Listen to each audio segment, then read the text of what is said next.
All right. Hello, everybody, and welcome to the Red Bra Project. I'm Renee here, and today we are here with you, or this evening we're here with you with episode number 48. So I have an amazing guest that some of you guys may already recognize. So I have the beautiful and talented Audrey Stimpson on the other side there, coming live with us from Memphis, so home of the blues. Hi, Audrey. Welcome back. It's good to be back.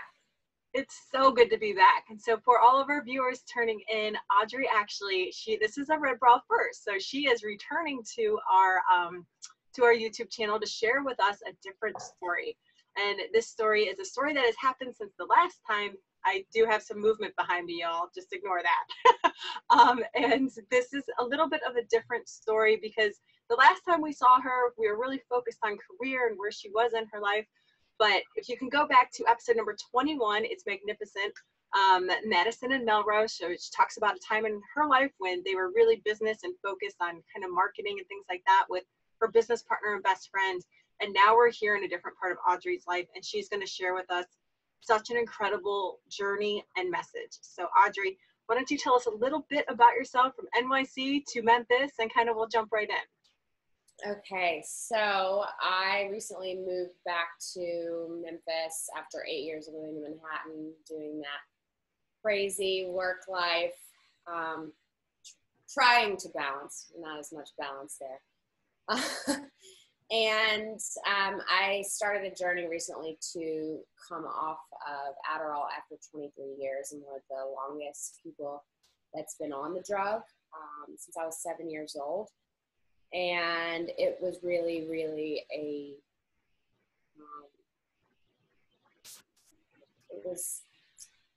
was just so much a part of my life that I didn't really know who I was without it. And I didn't really think that I ever could come off of it. And it wasn't until I got really sick and fell ill, and a lot of it had to do with stressors in New York and the need to be on the go and like always like edit, like, okay, I got this and I got this and I got this, basically using it to slay. But I was prescribed at a young age, and I became addicted to it physiologically and psychologically.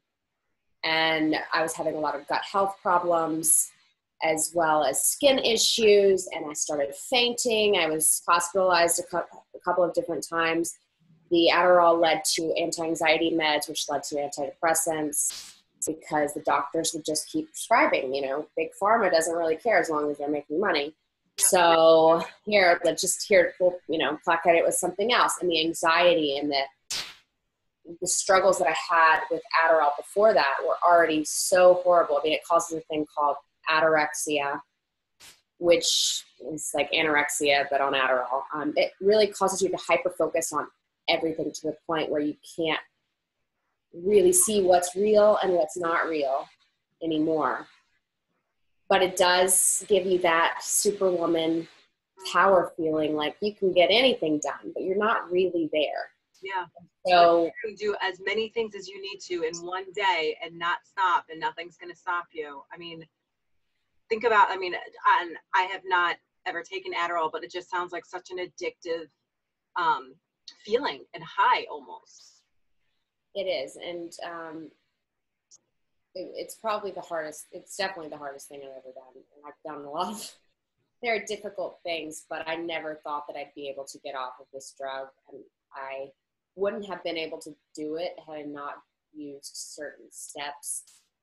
And I'm still learning. Like, it's a progress. Like, it's a process. Like, you can't it's not like healing isn't a destination, and you really need to know that going in, because it is going to be hard. But I also want to be that person for other people that I wish I'd had a guidebook. Like, at 20 years old, if you told me like this, you can live without Adderall, I'd been like, no, like, I'm prescribed. I need this. This is like, I have to have my meds. And like, now I look back and I'm like, I was an addict, like hardcore, I immediately went for my pills in the morning. I needed them. I wouldn't be able to get out of bed. I wouldn't be able to go to the gym. Like, I felt like I wasn't me unless I took those meds. Sure. And that's debilitating.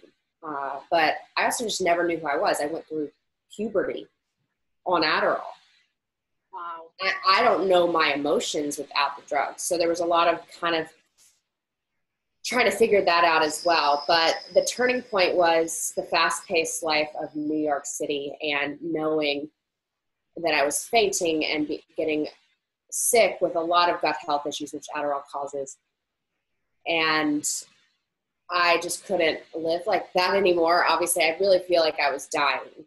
I mean, and there was an invisible illness and no one knew what was going on.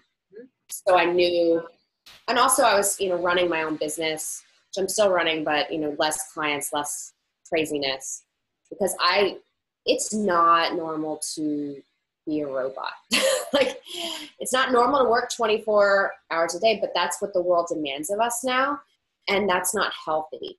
Right. It's not healthy to be that person. And it is unfair that the world requires that of us, but I needed to remove myself from that situation, or else I would, I really kind of needed to rehabilitate myself in a way. So I retreated to nature with my now fiance, Ben, in Long Island, where his parents lived. And, I reduced our client load and really focused on starting to wean down.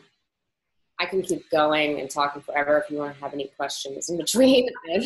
No, I think you're doing great, and you're giving us kind of the backstory into the journey and what you did when you first made that choice. And it sounds like, well, a couple things. First of all, to kind of rewind just a little bit, just for some of our viewers and people who may not be familiar, what is Adderall prescribed for?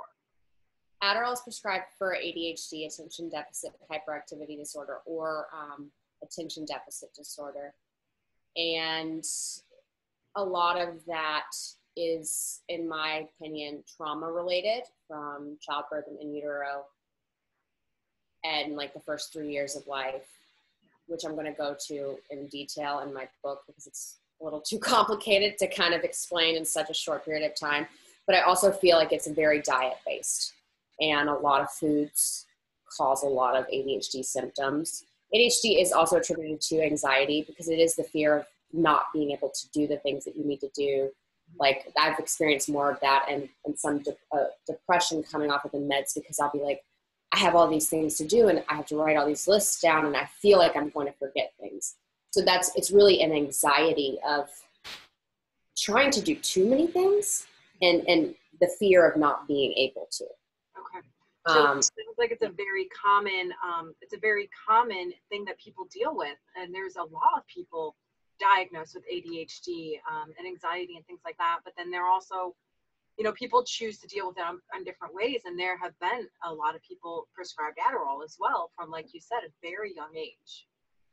Yeah. I mean, and my parents were, it's so funny looking back. It's like, you're telling my mom, who's a nurse, a new nurse. She was really young when she had me. And my dad is a lawyer, and 3 different doctors told him, your child needs to go on this drug. They took me to 3 different places. Nobody mentions diet. Nobody mentions therapy. Instead, they want to put you on, it's one chemical difference from legalized meth. One chemical difference, and you're putting your 7-year-old on it. Yeah. But they didn't know. And I think a lot more parents, and I'm not hating on any parents that put their child on this, the doctors, they tell you that there is no other option and that this is what you should do for your children. And I've had mothers message me on Instagram and on Facebook because people are, trying to find answers. Absolutely. And they're like, the doctor tells me to put my 6-year-old. I'm like, call me, please don't do this. There's no other counseling. I think there's with the opioid epidemic and other epidemics out there, including Adderall, they are trying to limit it, but everyone is saying your kid just has ADHD. Your kid has, ADD. They're just hyperactive. And they're not thinking about in the school systems that maybe you're feeding your kids cereal every morning that has a lot of sugar in it, and then asking them to sit still for 10 hours with no art classes, no PE. And I can't even do that. How can they do that? Right. Yeah. So it's a little unrealistic, and like unrealistic expectations in New York City, as well as unrealistic expectations for our children today. I mean, they're having literal breakdowns every day because of the stress that they have to, you know, encounter daily, like from 7 a.m. to like 5 o'clock. And then they have extracurriculars. It's like, when do they have time to do their, I mean, they have homework after school and then extracurriculars. How do they do all of that? Like, and it's a lot for a child, not let alone an adult. You know, it's a lot for a human being. And I think that you are bringing light to something that's so important that, you know, 10, I guess it's 20 years ago, you know, I don't think that a lot of people were comfortable thinking outside of the box to, let's try and research food or other ways to deal with this before drugs. And, you know, you just kind of took I know, I love it. Cheers. Here's my unicorn. I'm a special unicorn. I love it. But to hear that you're bringing such an awareness to what you can do for your body with food. And, you know, it's not a one size fits all, and everybody's different, and what you find is going to work differently and different time frames and things like that. So we'll just say that. But with your personal journey, you know, hearing you reflect on where you came from and how long you were on Adderall, and then the turning point to find the strength to get yourself off of it. I mean, it's not like you decided tomorrow you were going to just quit taking it and you'd be okay. You had a lot of things that you had to sort through internally. So did you feel overwhelmed at the beginning when you made that choice, or did you just know you were along for the ride, you had to do this? Well, I was overwhelmed, and I was still fearful that I didn't know what it would be like once I got down to that last 5 milligram, and then I had that like nothing feeling. But I also didn't know all the things that I know now, and I didn't know that I would be using like coming up with a food code first, after doing a lot of meditation and spiritual learning for like 3 years. And then, you know, coming up with a food code using Tandy Gutierrez's food reset and elimination diet. She specializes in movement, but she's had a thyroidectomy and celiac and IBS. And she wrote her story after being in the fitness realm for over 25 plus years and doing Reiki, infused Pilates with around the cycles of the moon. She also wrote a food code that helped you really reset your system and figure out what it is that's causing problems. And it's really about clean eating. And I recommend her book wholeheartedly, the Unicorn Wellness Guide. And then also it's on Amazon, and you can go to her site at unicornwellnessstudio.com and follow her at Tandy_Gutierrez. She's amazing. Literally saved my life. So I set my food code first, got rid of gluten, which is one of the biggest things, I think, for foggy headedness and not being able to think clearly, which is a lot of ADHD symptoms. And I cut out sugar. And I think that a lot, and processed foods, which a lot of processed foods have really weird seed oils and certain things. And it's also about the way that you cook your food and what oils you cook them in, and how they're prepared, because you have no idea the amount of things that are in our foods if you actually look at inactive ingredients. I mean, I was getting sick all the time, and I did not know. It was like, what is going on with me? I knew I had to do a gut reset first because I was so sick. Okay. And I didn't really know then that the food code would be how I was able to not gain that 30 pounds that the Adderall, you know, coming off of Adderall, that you fix your food first, which is one of the biggest fears for people coming off of Adderall. Is like, am I going to gain? Because you've got anorexia. I mean, you have obsessive compulsive disorder about your body. And not everyone, but you have some sort of body dysmorphia if you've been on Adderall. There's no way around that. Mm-hmm. And I think that definitely, looking back, I know that helped me not gain the 30 pounds that they say you'll gain with Adderall withdrawal. And it really helped me figure out what was making me sick. There are other food steps that I made after that, but getting the food right first was key. Also, removing myself from the stressors of New York And before that, starting a meditation and spiritual practice, because, you know, the anxiety and like reducing that anxiety and really starting to learn who you are and figure that out first before you decide to dive into something so deep. At this point, but then I was like, I still, go ahead. I was just going to say, at that point, you had found Tandy and you decided to do this on your own. You weren't necessarily, you know, no one was guiding you. You knew what you had to do to start off.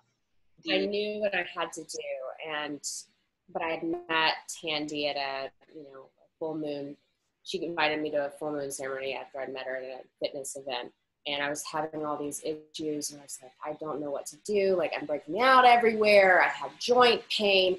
I just thought maybe I'm just getting older. My stomach issues, in the bathroom crying. Like, she's like, here's my book, read it. She didn't like ask for any money. She's like, it will help you. I promise you, like, it will. And I read it and I was like, I have to do this reset. I was so frustrated. I mean, I was so frustrated with food that I'm literally having bags of like gluten-free pretzels out on the table and looking up every single ingredient online and trying to figure out which one made me sick, like what's going on. And my body, because I'd already started the wean down, this is something that I think is really, really important for everyone to know, is that 95% of your serotonin regulators are in your gut. So when Adderall increases serotonin and dopamine levels, and without that, your body's like, oh, for 23 years, you've been asking me to use this other substance to help me get through. And now we don't have that in our system anymore. And your gut's like, I'm not going to process any food. Why would I process anything? So I knew that I had to do that because I couldn't. I was losing so much weight and just so sick. My body wasn't retaining nutrients. So her reset not only reset what foods not to eat, it also gave me the right foods, like, rich in B12, that's going to give you energy, things like that, which is really, really helpful. And I knew that I could continue the wean down from there. Do you have any questions about that? And then I can go into the next part. Just for some of our viewers, there's a lot of people out there struggling with gut health and feeling run down and needing energy and maybe wanting to eat better. As far as Tandy's book, and she was actually, thank you, she was one of our guests that you have nominated for us, and we had a great time with her. But she talked about her book a little bit too, but from your perspective and somebody who has gone through and used it, do you feel like that is a great place for people to start if they're just struggling in general with gut issues and feeling good and drained and things? Yeah. It is definitely the best place to start. It will educate you on not just the food, but also the movement and how we treat our bodies. Less is more. And it also guides you through the spiritual aspect of really getting in tune with your body and learning what foods do certain things. But it's not like one of those hard reads where you're just like, oh my God, this person's going on and on. It's one of those, this is her story. She knew she needed to write the guidebook. Like I'm writing a guidebook because she didn't want other people to have to research all the things that she did. And I think like she struggled with all of those things. And I think it'll help so many people. Actually, I gave mine away, and then that one was given to someone else because I'd read it, and like multiple people are on the train. I mean, I can't get enough people recommend it. I mean, I recommended it to you guys because I was just like, this book it saved my life. I can't say that enough. It is so good. And it sounds like, it's not something that you need to move mountains and allocate tons of hours a day. And I mean, yes, you have to put some time into it, but it's something that anybody can do if you're committed. Right. Perfect. Okay, great. So go ahead. And so I fixed the food first. And then I realized that I needed to like find a therapist and find someone that could really get me off of it. Because I didn't know how I was going to get down to that 0 milligrams. Like I did not think that it was possible because I was physiologically addicted. And I would, even if I tried to not take it one day, I literally could not get out of bed. Like wouldn't be able to.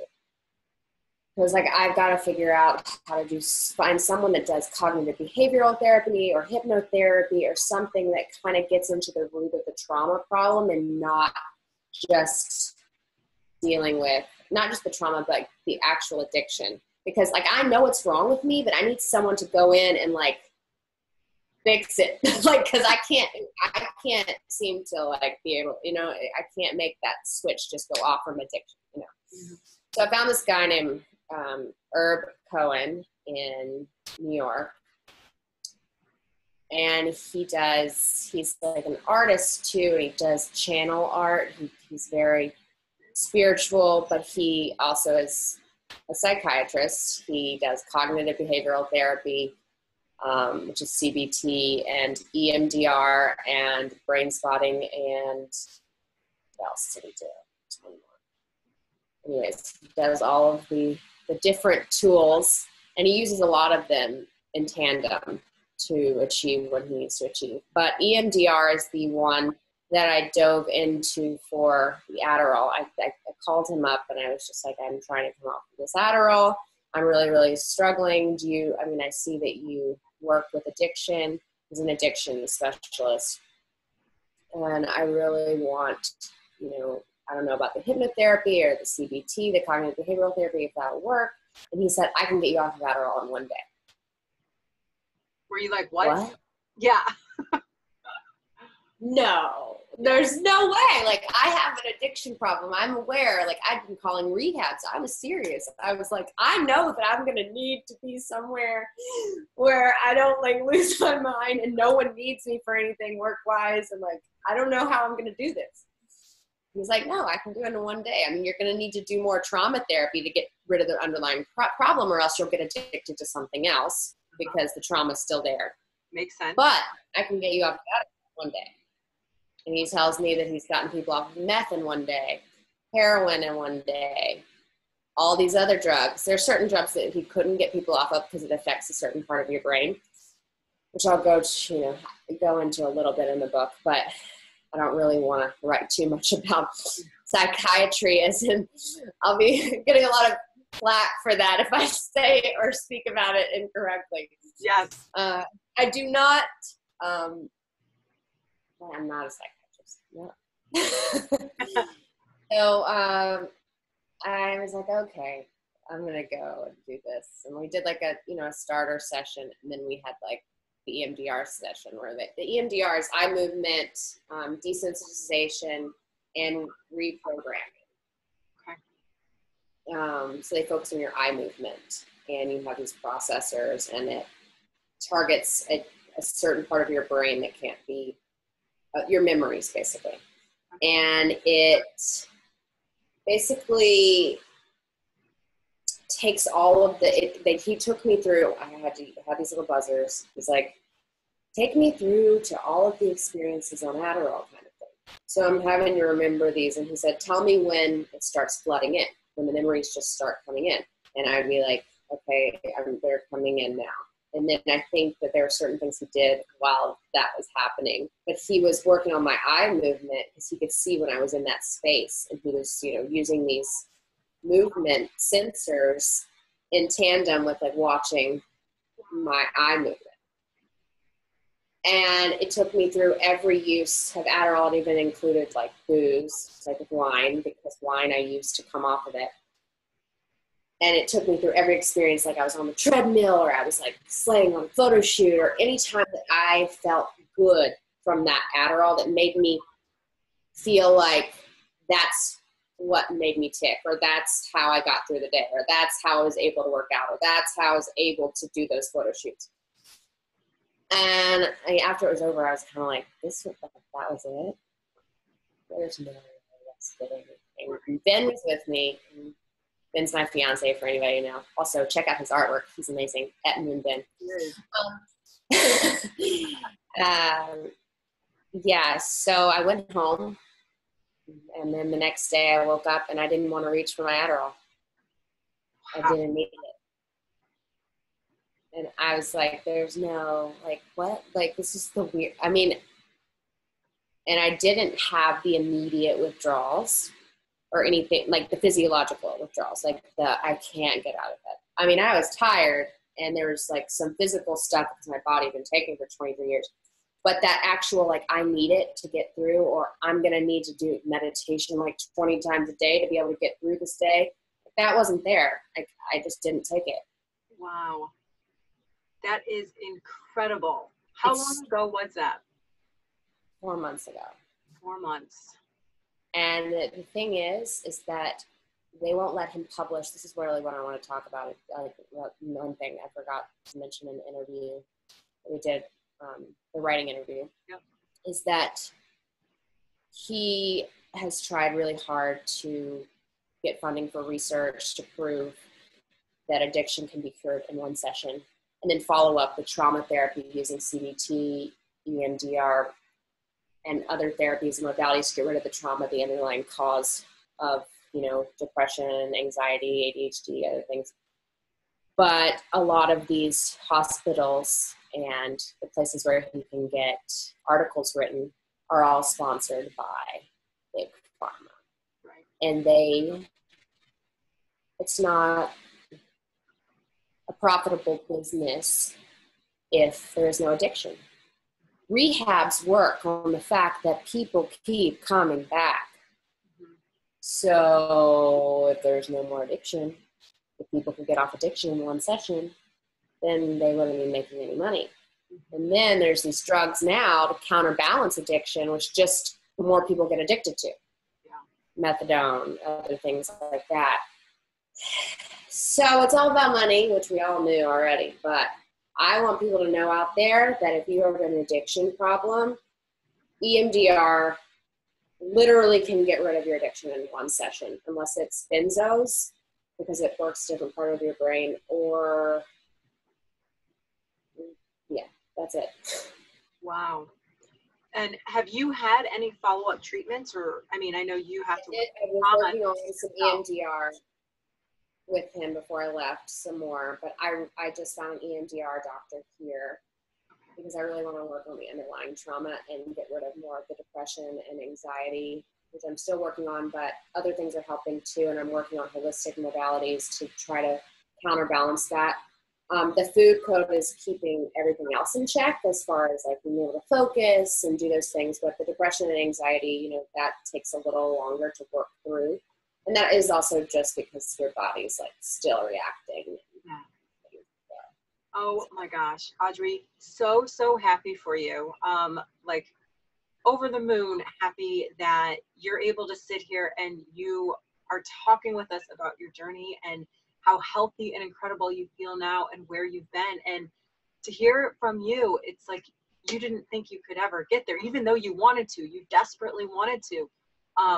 But girl, the strength, and I don't even think proud is the right word, but you should give yourself a ginormous hug for taking the steps, for not quitting, for pushing through, for feeling like this isn't going to happen, even though I'm doing all of this stuff, but sticking with it, because girl, you are an incredible role model for others out there who are looking for a way to feel better and get healthier. So thank you for sharing all of that. Thank you. I just feel like it's so important because so many of us feel alone, and so many feel like we're the only ones going through the depression or the anxiety or an addiction problem. And the truth is, like, mental health is worse than it's ever been. And I feel like other people need to speak up and talk about it because it's only getting worse and people are feeling more isolated and alone.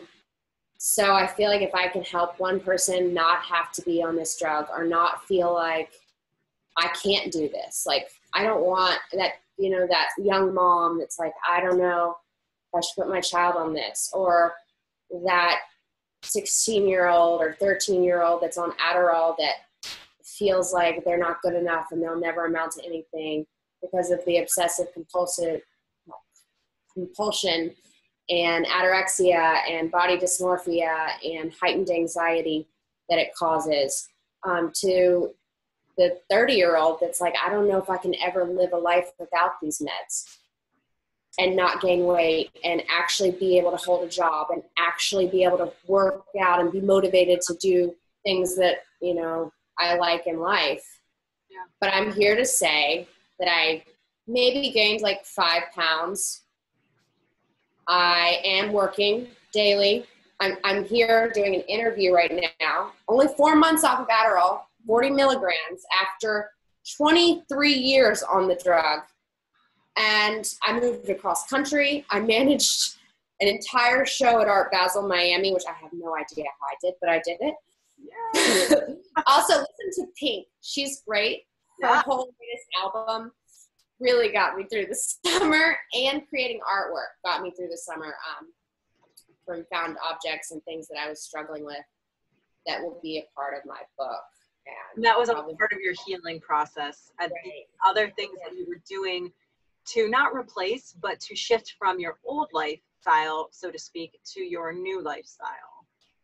And to kind of start where I left off, like I feel like at 7, I was very creative and artistic, and I should have gotten a lot more into the arts, but Adderall really took a lot of that away. And I feel like the artwork that I created this summer was very childlike and whimsical and took me back to that 7-year-old self, and I was kind of starting over. And I still feel like I'm starting over because I'm learning who I am for the first time. I mean, I haven't seen this person since I was 7.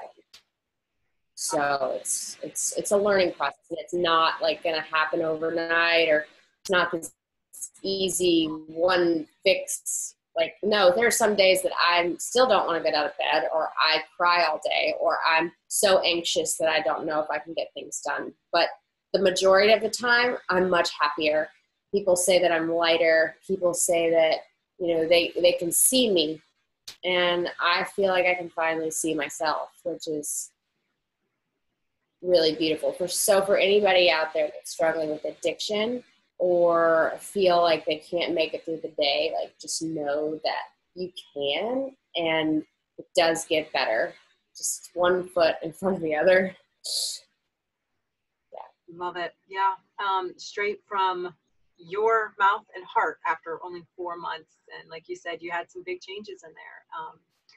Tell us a little bit about your book, because I'm really excited to learn more about this and kind of what you see it becoming. So I feel like it's really going to be a guide to addiction, and more so like people that become addicts by a way that it wasn't their fault. It wasn't their fault. And that it's okay.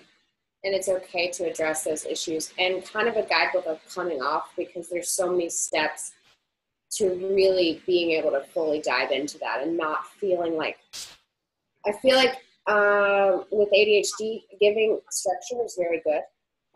And so being able to be like, okay, do this first, and then this second, and then this third.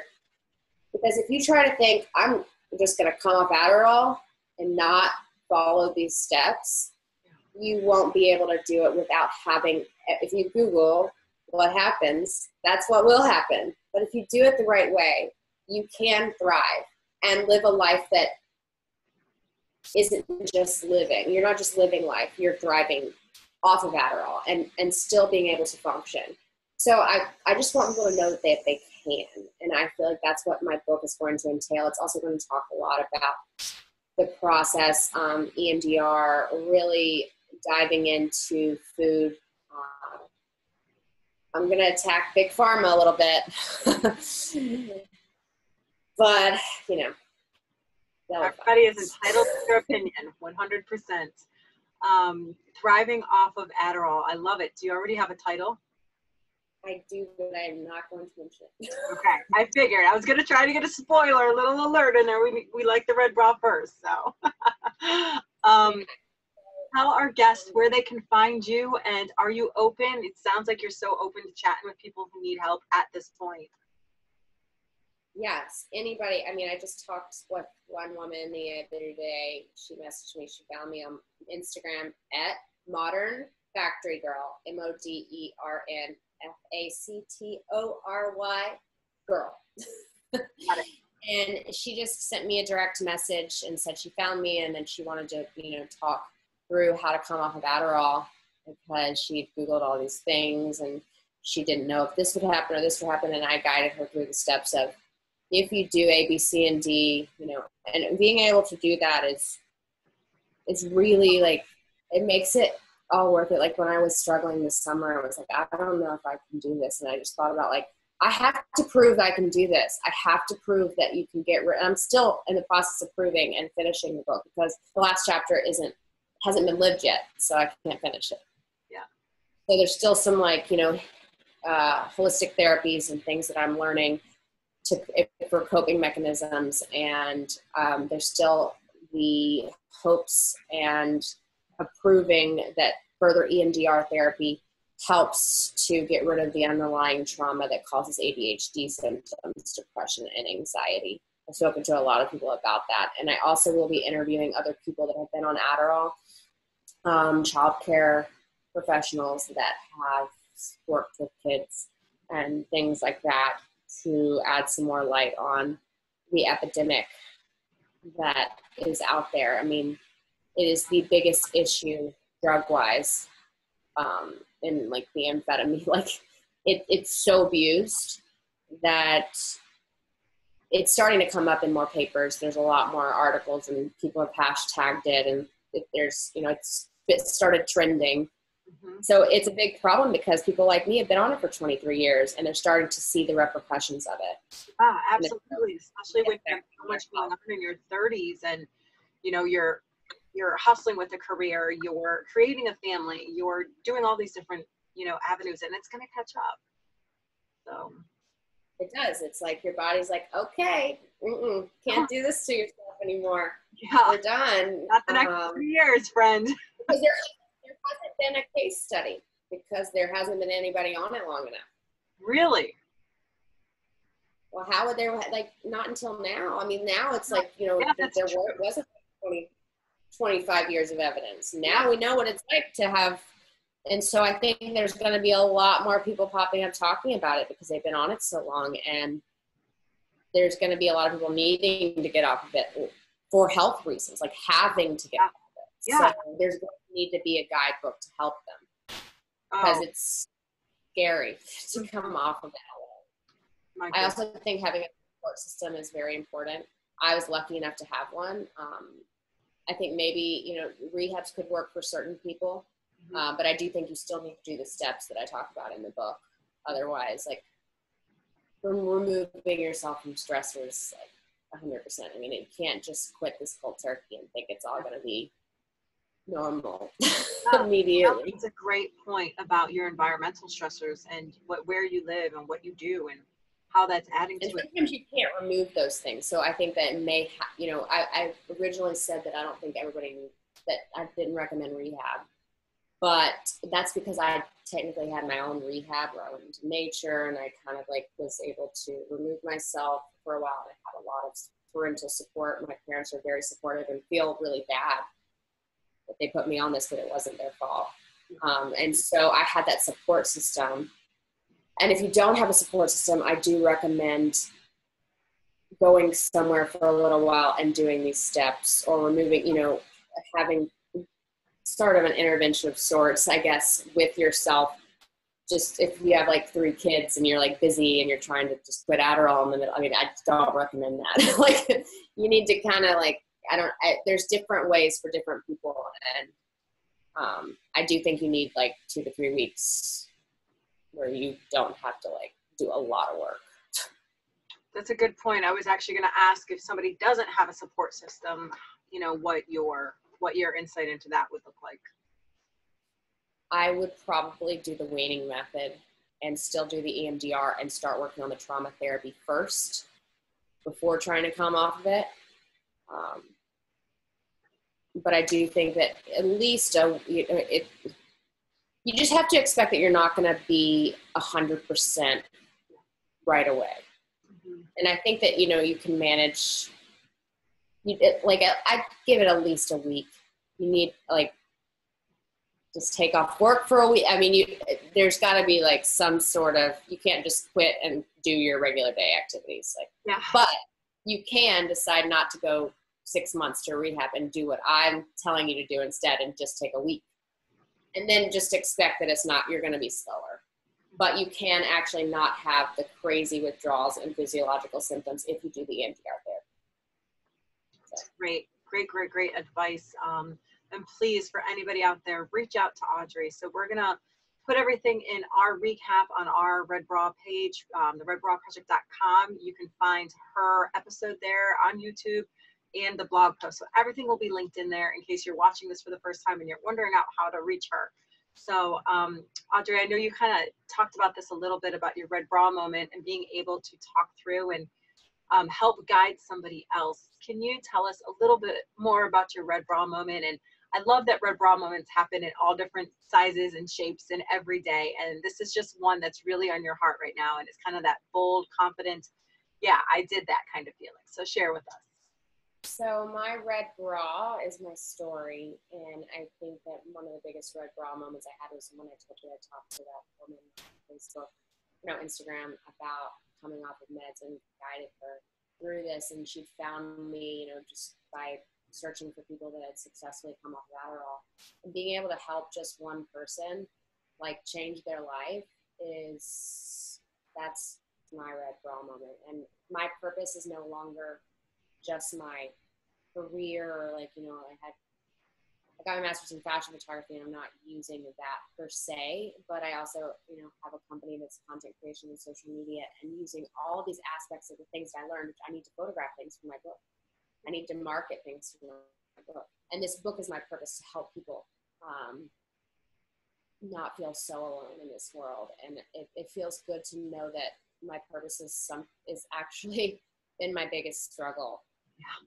And it's really, really fascinating when you figure that out later in life. And you're like, oh, if I hadn't gone through that, I would have never really felt fulfilled and had something to share with the world. And I think a lot of times you find out that your biggest struggles are your biggest victories and your reason for moving on and continuing to go, because you're I did that, and I'm still here, and I have to help other people get through that, because who else is going to openly talk about these things? I mean, there may be other people, but I feel I know at least that I can do that. Yeah, and I got goosebumps just listening to you talk about that, because it is, and we are all guilty of this at some point where we're going through something, and it's usually the struggle stuff, the shit that just sucks, that, you're like, gosh, I hate this. But then you come out on the other end and you find someone who's in a similar position, and if they're open, you can share a little bit and you help to make it better. I love your Red Bra, and you are wearing it so well, girl. Keep it up. Thank you so much. And we close all of our shows with a quote, as you know, but I just couldn't help in our pre-show chat or interview, we go through some questions for our viewers, but you said it best, Audrey, so I'm going to use a quote from you. My biggest struggle will be my biggest victory, but not just for myself. This time I'll be helping other people. Audrey Stimpson. So there you go, girl. Thank you. Thank you so much. You're welcome. Thank you so much for joining us. And thank you guys all for tuning in. Please share this story with somebody who you think could really benefit from it. Subscribe to our page. We feature all kinds of different stories. And make sure to follow us at The Red Bra Project. As I mentioned, we're going to have all of Audrey's information up. You can find everything at theredbraproject.com. So, all right, everybody, have a great night. Thanks, Audrey.